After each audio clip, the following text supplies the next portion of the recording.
All right, everyone, the situation with Venezuela is growing more tenuous. So on one hand, you get Maduro at the UN saying, basically Trump is Satan, Trump is horrible, he's like a fascist and stupid shit like that. Basically echoing the sentiment of millions of people here.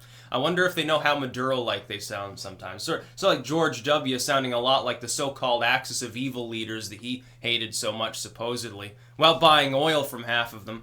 Or raw minerals, nuclear components, yeehaw, we're gonna nuke the moon. That sounds like a good idea, says fucking W. The problem is, though, on the ground with regards to Venezuela, things are getting more dicey. It doesn't matter if Maduro says, oh, shake Trump's hand. Okay, so basically you're a step worse than Kim Jong-un.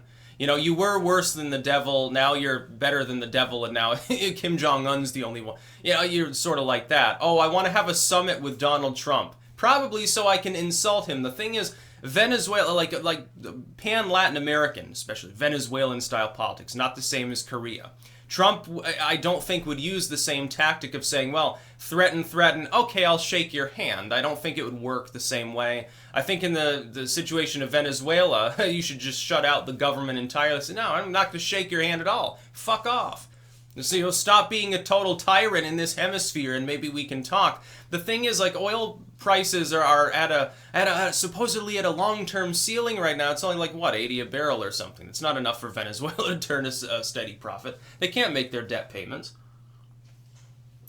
Meanwhile, Saudi Arabia is worried about U.S. production continuing to rise. They're fucking terrified. So like, oh yeah, we'll free up a little bit more. And basically we're forcing the Saudi Arabians and the rest of OPEC to manipulate the prices. How is Venezuela going to compete? Diplomatically speaking, they're not exactly like Saudi Arabia. They don't have nearly as much leverage. Lots of oil, lots of really, really poor oil ultimately that requires more than 80 a barrel to pump it out of the ground. It also requires that you maintain the oil rigs, something Venezuela is reluctant apparently to do. Their production keeps falling because the rigs are literally falling into disrepair. That's one reason why, despite the fairly low oil prices, gasoline is still really expensive also. Refining is a little bit different. By the way, some people have asked that. Why are gasoline prices so high? Crude oil is more and more of it's being pumped. Reliance is down. And the cost is still low. Well, refined, the gas that you put in your car, you don't just pump it out of the ground and put it in your car.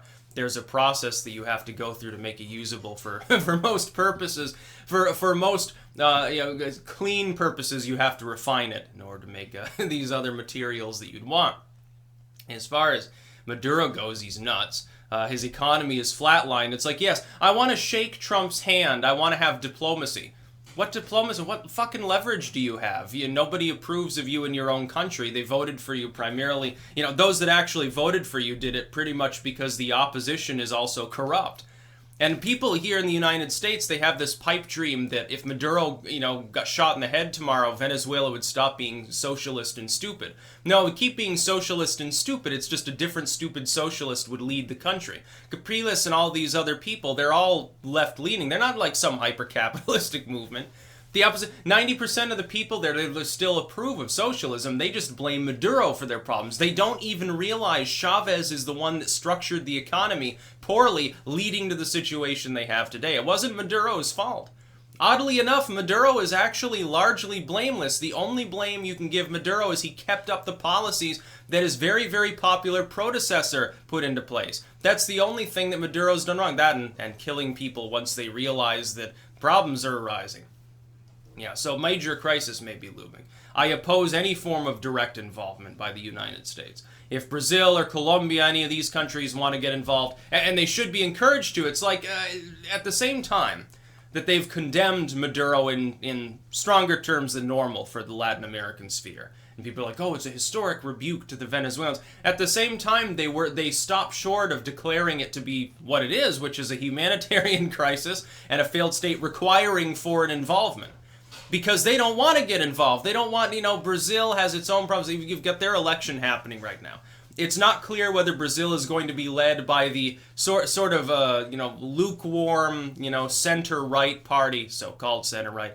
It's sort of, Lula's, I believe, hand-picked sort of cohort there that's not in prison at the moment, sort of a stand-in, or whether it's going to end up being led by Bolsonaro. They're expecting Bolsonaro, obviously, is going to come in first, but then he's going to fail to get the threshold he needs to actually directly take power. There'll be a runoff, and he loses in the runoff. Not sure about that, although I think it'll lead to significant social instability. All of those of you in Brazil who support Bolsonaro, you need to make sure to vote. Yeah, and that relative that doesn't want to vote for Bolsonaro, well, you look a little bit ill. Maybe you should stay home today. You should do some, I'm serious about that. You could end up with a civil war in your country more easily than you would like to believe if Bolsonaro loses. If he wins, no problem. There'll be a lot of social alienation among a largely disarmed left. Hopefully the reforms that he will probably impose there will hold the country together. It would also help with the Venezuelan situation. From the outside looking in, it would be nice if Brazil could take the fore on this. It'd be nice if someone other than Colombia would, actually raise their voices, but you've got an election going on. The Peruvians have rebuked, for what it's worth, Peru has rebuked Venezuela. I don't say that in disrespect to any Peruvians here. I know there are actually people from Peru that watch this channel, several of who were angry the last time I referenced it, and they're like, well, Peru has a higher development than most elect. Okay, you've got a decent development index. It's not London. Well, that's not a good example. London's worse. It's not Poland. So you have to, at this point, you can't compare things to Western Europe except negatively. It's really weird. I by the way, would definitely rather be in Peru than in London. By far, I'd rather be in a slum almost anywhere in the world than in London right now. I'd be safer. Be cleaner, lower taxes probably, except for Venezuela. Oddly enough, the most dangerous place in the world is probably some of the side streets of Caracas at this point. Maduro has destroyed his country. Chavez, though, laid the groundwork. It's like you can't blame the tree for being shitty. The seed was shitty. The seedling was shitty. Now you're sitting there blaming the tree. Oh, you're all fucked up and your leaves are all like bacteria riddled and fungus is in your root system. Well, you fucked up. Chavez is the one ultimately to blame for Venezuela's problems. Maduro is partially to blame only by continuing the same problematic situation. But by the time Maduro took charge, there wouldn't have been enough time for him to diversify really the economy anyway.